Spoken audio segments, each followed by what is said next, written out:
The rain didn't just fall that day. It felt like the sky was trying to drown us. But even the torrential downpour couldn't ruin Victoria's hair. Nothing ever ruined Victoria.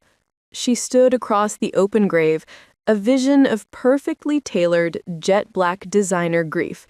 Her veil was sheer enough to show she was crying, but thick enough to hide that her eyes weren't red. She looked like a tragic queen, and I looked like what I was. A 24-year-old orphan who hadn't slept in 3 days, soaking wet because I forgot my umbrella in the haze of planning my own father's funeral. When I tossed the first shovel of dirt onto his mahogany casket, my hand shook so hard I almost dropped the spade. That's when I felt it. Her hand on my shoulder.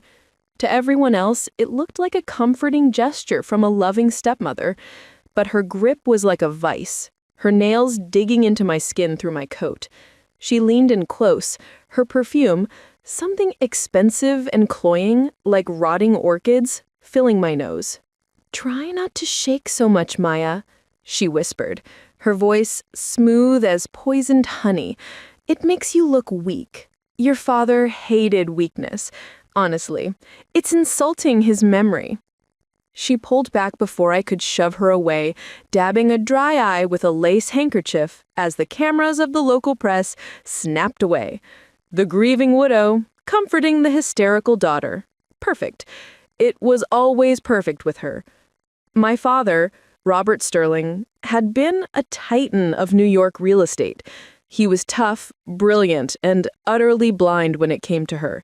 Victoria entered our lives 5 years ago, 3 years after my mom died.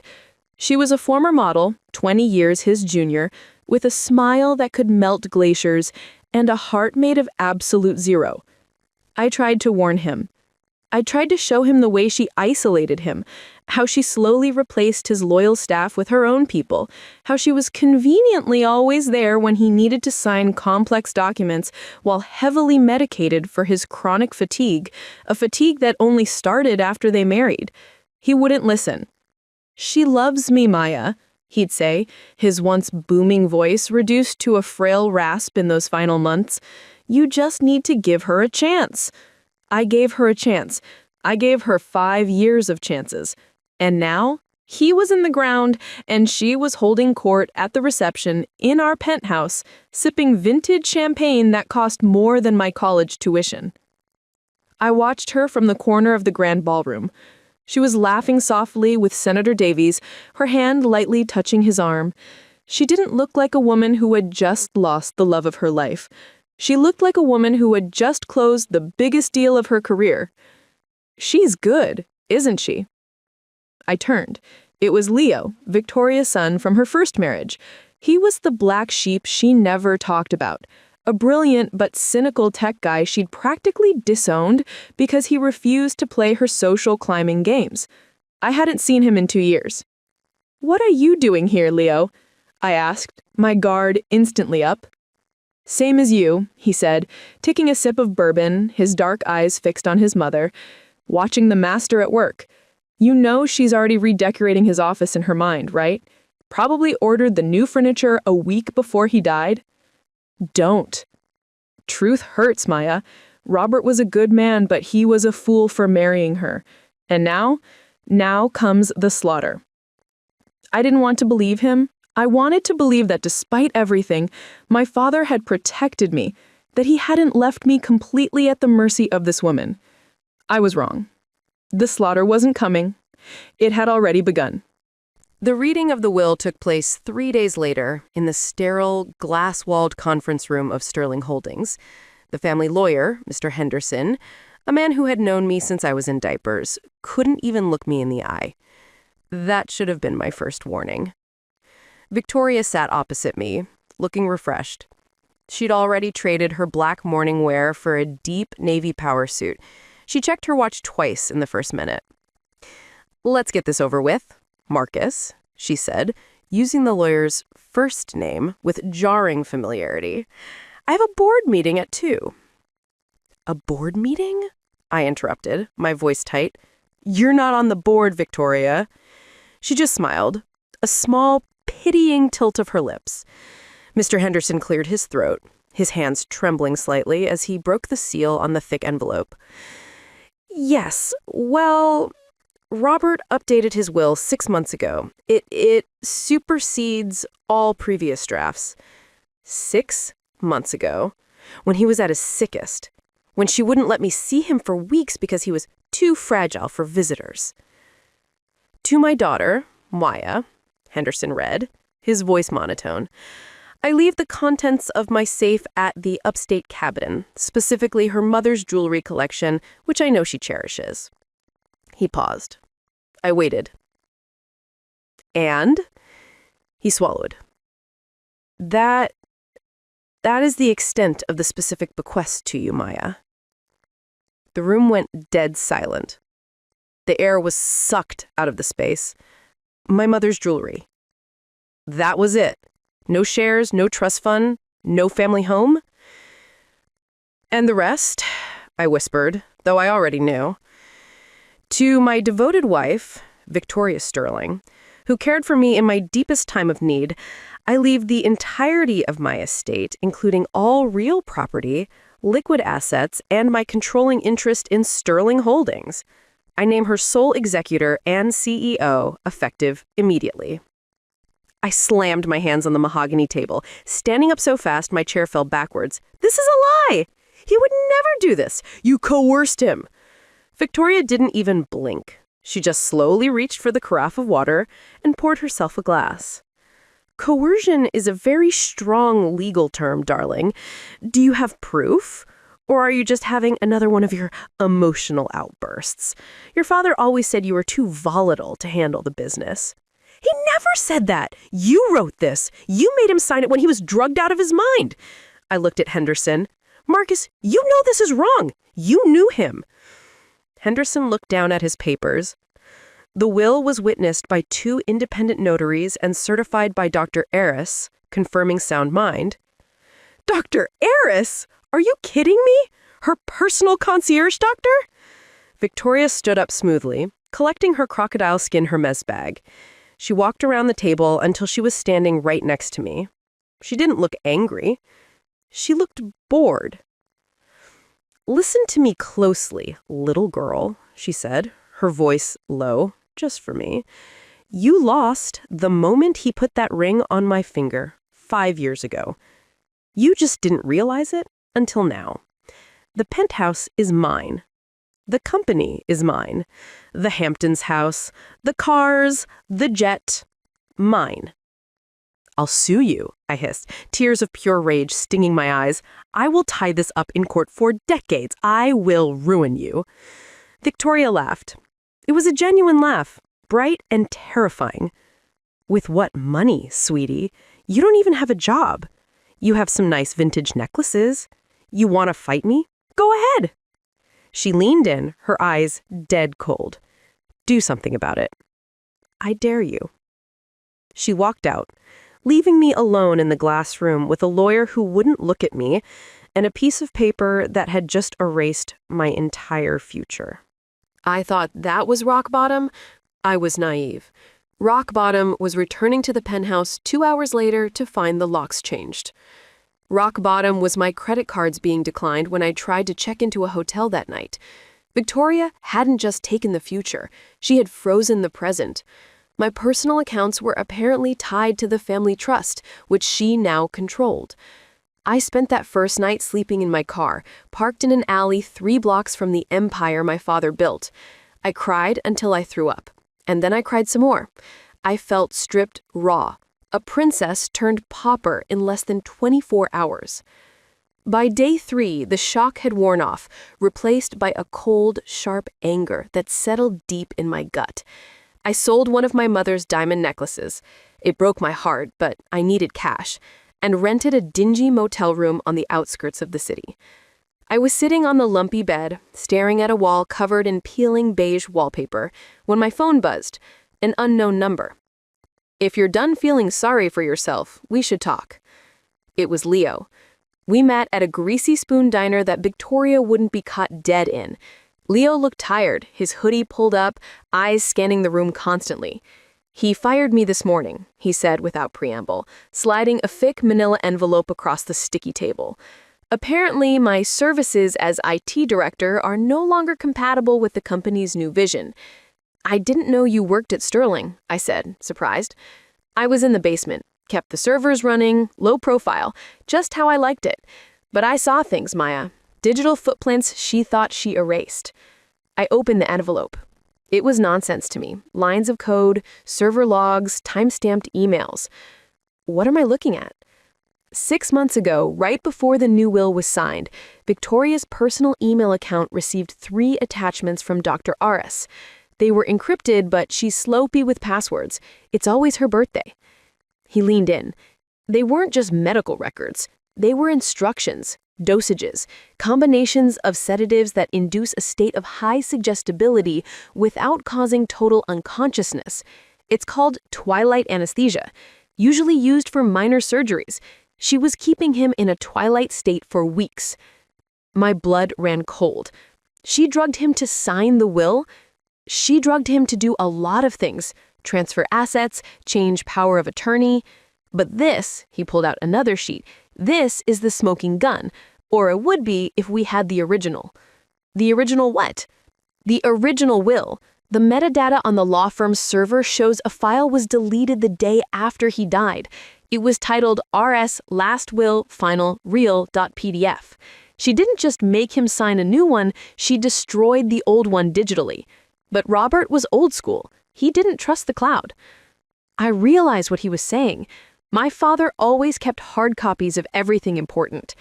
He would have hidden it in the house. Exactly, he said, in the penthouse, which is now a fortress. I looked at Leo, really looked at him. He had the same sharp jawline as his mother, but none of her cruelty. He was just another piece of wreckage she left behind. "Why help me?" I asked. "She's your mother."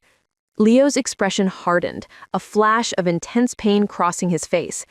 "She's no mother. She's a parasite. She destroyed my father the same way she destroyed yours, only he didn't have the money to cushion the fall. He killed himself when I was 15 because of what she did to him." He reached across the table, his hand gripping mine. It wasn't a gentle grip, it was an anchor. "She told you to do something about it," Leo said, his eyes burning with shared vengeance. "So let's do something. Let's burn her whole kingdom to the ground." We needed to get back into the penthouse. It was impossible, which meant we had to do it immediately. Victoria was hosting a celebration of life for my father that weekend. It was just an excuse to solidify her new position among the city's elite. A coronation, disguised as a memorial. Every major player in New York would be there. "It's perfect," I said, looking at the floor plans Leo had pulled up on his laptop in my cramped motel room. "She'll be distracted. The security will be focused on the guests, not the private residence wing." "It's risky, Maya. If she catches you, she won't just kick you out. She'll have you arrested for trespassing. She'd love to see you in a mugshot." "I don't care. Where would he hide it, Leo? The safe was empty." "Not the safe," I whispered, a memory surfacing. "The library. He had a false panel behind the first editions of Dickens. He showed it to me when I was 10. He said it was for his pirate treasure." The night of the party, I felt like an intruder in my own life. I wore a black wig and a server's uniform Leo had swiped, and I walked through the service entrance of the building I grew up in, head down, carrying a tray of champagne flutes. The penthouse was unrecognizable. She had already replaced my father's warm leather armchairs with cold, modernist white sculptures. His collection of vintage maps was gone, replaced by massive, grotesque abstract paintings. It smelled like her, that rotting orchid scent. While Victoria was in the main ballroom giving a tearful speech about carrying on Robert's legacy, I slipped away from the catering staff and into the private wing. My heart was hammering against my ribs like a trapped bird. I reached the library. It was dark, the only light coming from the city skyline outside the massive windows. I found the Dickens shelf. My hands were shaking as I pulled A Tale of Two Cities. Click. The panel slid open. My breath caught. It wasn't empty. There was a thick blue folder inside. I grabbed it, my fingers fumbling to open it in the dim light. I squinted at the first page. Last and will and testament of Robert Sterling. Dated 1 year ago. I knew it, I whispered, triumph surging through me. Knew what, exactly? The lights slammed on, blinding me. Victoria was standing in the doorway. She wasn't alone. Beside her was Chase, her new 20-something personal assistant, who looked more like an underwear model than a secretary. He had a smug, nasty grin on his face. "Did you really think," Victoria said, stepping into the room, "that I didn't know about the pirate treasure? Robert was heavily medicated, darling. He told me everything." I clutched the folder to my chest. "It's over, Victoria. I have the real will." She laughed. It was a dry, barking sound. "Open it, Maya. Read past the first page." I hesitated, then flipped the page. It was blank. The next page. Blank. The whole folder was full of printer paper, except for the title page. "He told me where it was," she cooed, walking over and snatching the folder from my frozen hands. "It's called a honey trap, sweetie. And look at the little fly I caught." She turned to Chase. "Call the police, tell them we have an intruder, and make sure you tell the press she was high. She looks manic, doesn't she?" The humiliation was total. I was escorted out of my childhood home in handcuffs, the flashing red and blue lights of the police cruisers reflecting off the stunned faces of the departing guests. Victoria stood on the balcony, watching, a glass of champagne in her hand. She didn't press charges, of course. That would have looked bad. Instead, she played the benevolent, heartbroken mother to the press the next day. "It breaks my heart to see Maya like this," she pulled a reporter, fake tears glistening. "Drugs are a terrible thing. We just want to get her the help she needs. We're sending her to a very exclusive wellness facility." She had spun my desperate attempt to find the truth into a drug-fueled breakdown. The headlines were brutal. "Sterling heiress hits rock bottom. Daughter's disgrace at father's memorial." I sat in Leo's basement apartment watching my reputation incinerate on live TV. I was done. She had won. She had the money, the power, and now the moral high ground. "We have to stop," I told Leo, my voice dull.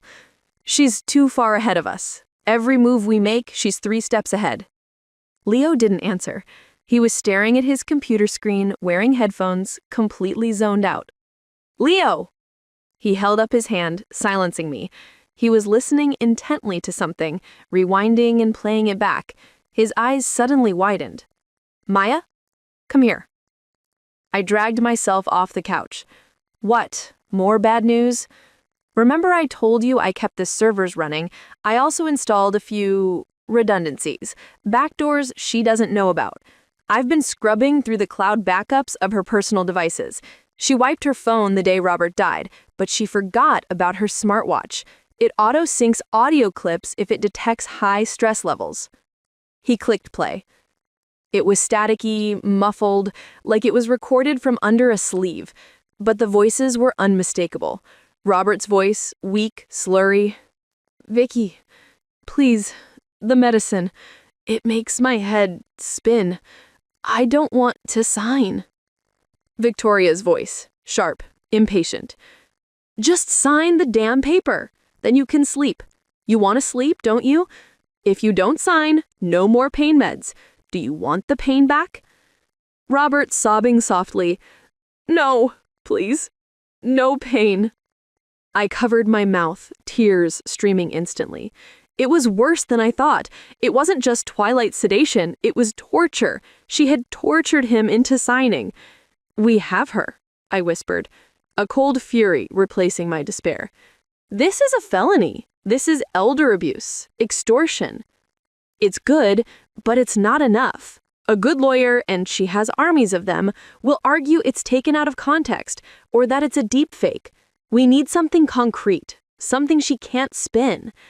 Like what? The real will is gone. Turned to me with a strange look in his eyes. Is it?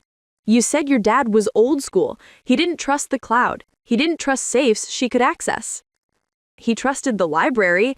He trusted you, Maya. Think, did he give you anything at all in those last few weeks before she cut off access? I racked my brain. Nothing. She wouldn't let me near him alone. The last time I saw him was my birthday, 2 months before he died. We had lunch under supervision. He just gave me a card and I stopped. And what? He gave me his old humidor, the beat-up wooden box he kept on his desk for 30 years. He said, I gave up cigars, kiddo. You can keep your trinkets in it. I had thrown it in a box when I got kicked out. It was just an old, smelly wooden box. Where is it, Maya? In the trunk of my car. We ran. The rain had started again, because of course it had. We huddled in the trunk of my beat-up sedan, water soaking Leo's hoodie as I dug through the garbage bags filled with my hastily packed life. I found it, the old cherry wood humidor. It still smelled faintly of Cuban tobacco and my father's cologne.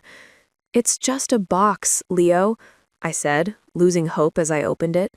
It was empty, just cedar lining. Leo grabbed it. He turned it over, tapped the bottom, shook it near his ear. It's too heavy. The dimensions are off on the inside. He pulled out a pocket knife. Sorry, Robert, he muttered, and jammed the blade into the inner seam of the cedar lining. With a sharp crack, the false bottom popped up. Beneath it wasn't paper. It was a small silver USB drive and a single handwritten note. I picked up the note. My father's shaky handwriting. Maya, if you're reading this, I'm gone and my suspicions were right. I've made a terrible mistake with her. I can't fix it now. She watches everything. But this drive contains the truth. Don't trust anyone but yourself. I love you, my brilliant girl. Take it all back. I clutched the note to my chest, a sob escaping me. He knew. He hadn't abandoned me. He was fighting from the grave. Let's see what the truth is, Leo said, his voice tight. We went back to the basement. Leo plugged the drive into his air-gapped laptop, taking no chances. It wasn't a will. It was a video diary, dozens of files. We clicked the most recent one. My father sat in his study, looking harrowed, pale, and terrified. He was speaking to the camera in a hushed rush. It's April 14th. She changed my pills again today. The yellow ones are gone, replaced by blue ones.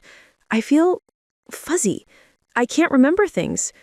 When I ask her, she just smiles that smile. I found papers on her desk, drafts of a new will. I'm scared. I think she's poisoning me slowly, so I don't suspect, but fast enough that I won't last the year. He held up a vial of pills to the camera. I managed to hide one. I'm going to try to get it tested, but I don't know who to trust. Henderson is in her pocket. Dr. Eris is... I think they're sleeping together. The revelations hit us like physical blows. It was murder. Slow, methodical murder by over-medication and psychological torture.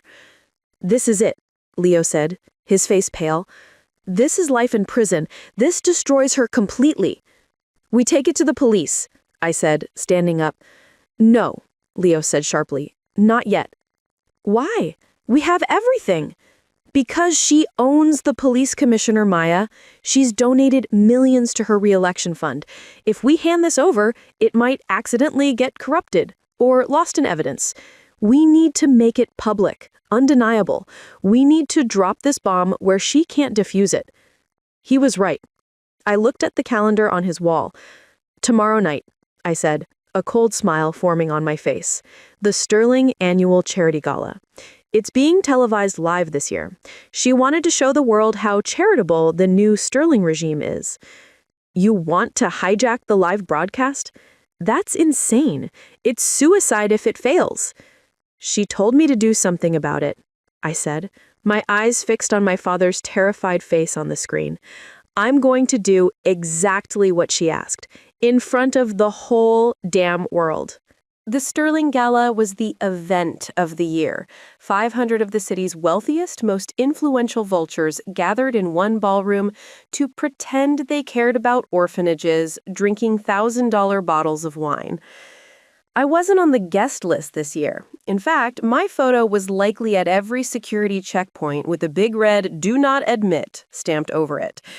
But Leo still knew the service corridors. And money talks. I'd sold the last piece of my mother's jewelry, her engagement ring, to bribe one of the AV technicians Leo used to work with. He was a good guy who hated Victoria almost as much as we did after she cut his healthcare benefits.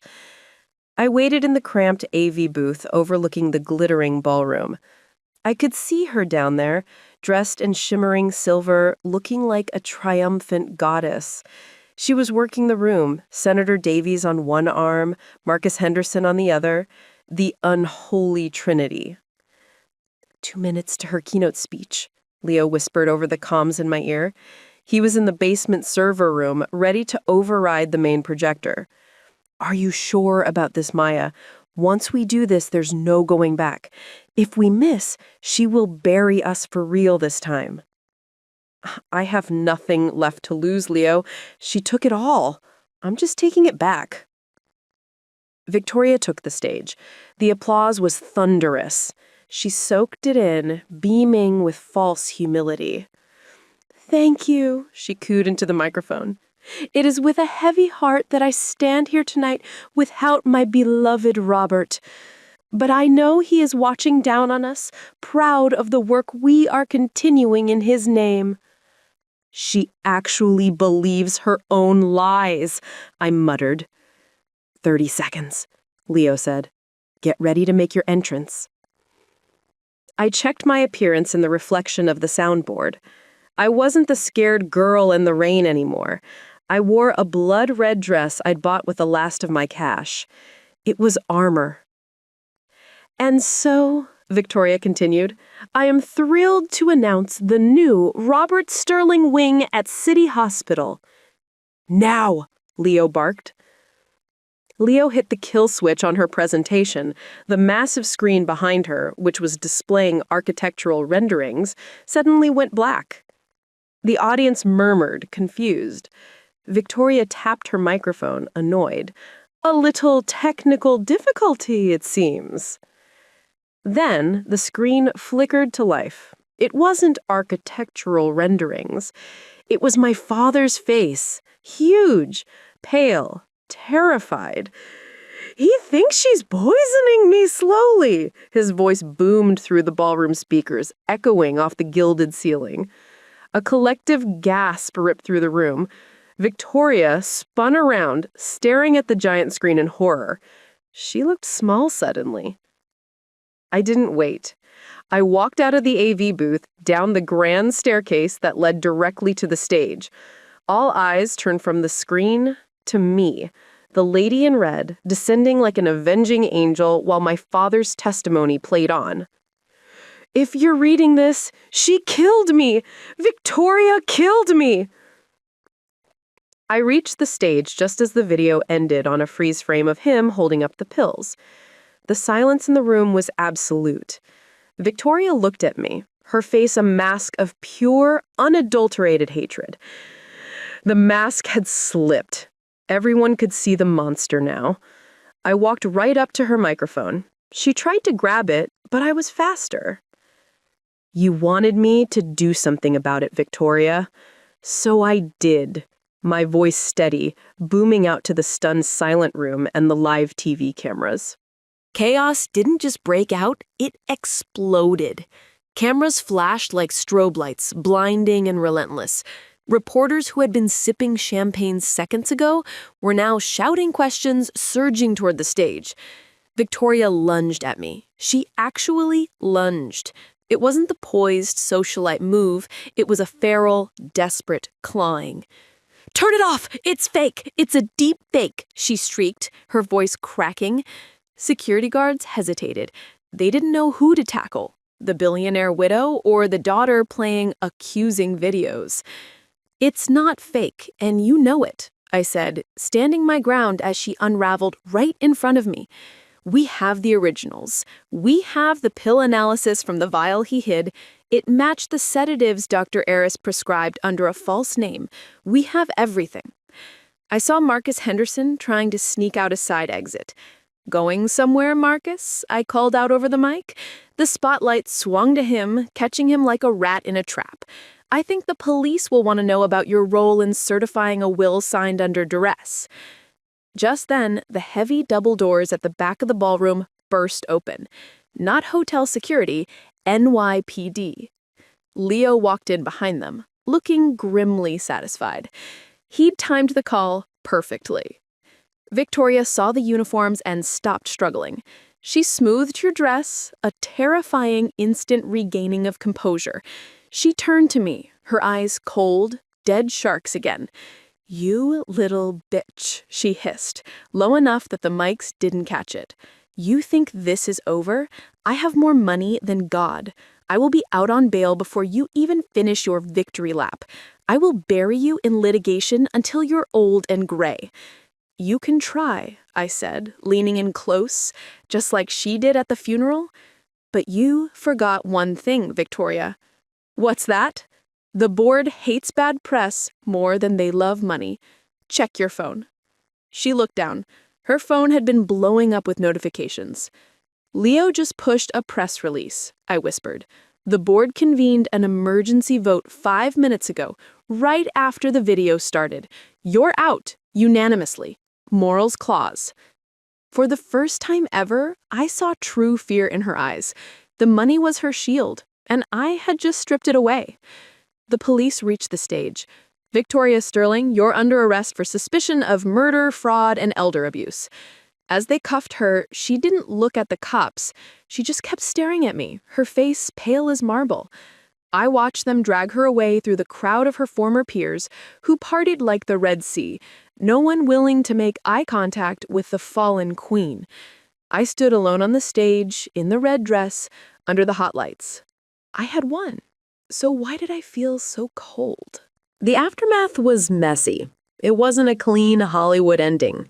The trial lasted 8 months. It was a circus. Victoria's defense team tried everything, smearing my father's mental state, claiming I manipulated the videos, even trying to pin it on Leo. But the evidence was too overwhelming. The vial pills my father hid was the nail in the coffin. It contained lethal levels of a sedative that wasn't in any of his official medical records, but was found in Dr. Eris's private supply. Dr. Eris flipped on her to save himself, confirming everything in exchange for a reduced sentence. Victoria got 25 years to life. I didn't go to the sentencing. I didn't need to see her one last time. A year later, I walked into the penthouse. It was empty now. I had sold off all her ridiculous modern art and furniture. I was slowly bringing back my father's things, the leather chairs, the old maps. Leo was now the CTO of Sterling Holdings. We worked well together. He was the brains, I was the heart, just like my dad always wanted. I stood by the massive window, looking out over the city that once felt like it was crushing me. "You okay?" Leo asked, walking in with 2 glasses of cheap scotch, my dad's favorite brand. "Yeah," I said, taking the glass. "Just thinking." "About her?" "About him. I got it all back, Leo. The company, the house, his legacy. But he's still gone," Leo finished for me. I nodded, taking a sip. The scotch burned, a good, grounding burn. "She told me to do something about it." I guess I finally did. "You did good, Maya," Leo said, clinking his glass against mine. We stood there in silence, 2 survivors of the same war, watching the city lights twinkle below us. I had my inheritance back. I had my home. I had won the war. But as I looked around the quiet, echoing pet house, I realized that revenge doesn't actually fix what's broken. It just balances the books. The debt was paid, but the account was still empty. I turned away from the window. "Come on, Leo. Let's get out of here. This place needs some life in it, and we're not going to find it staring at the past. We walked out, leaving the ghosts behind in the dark.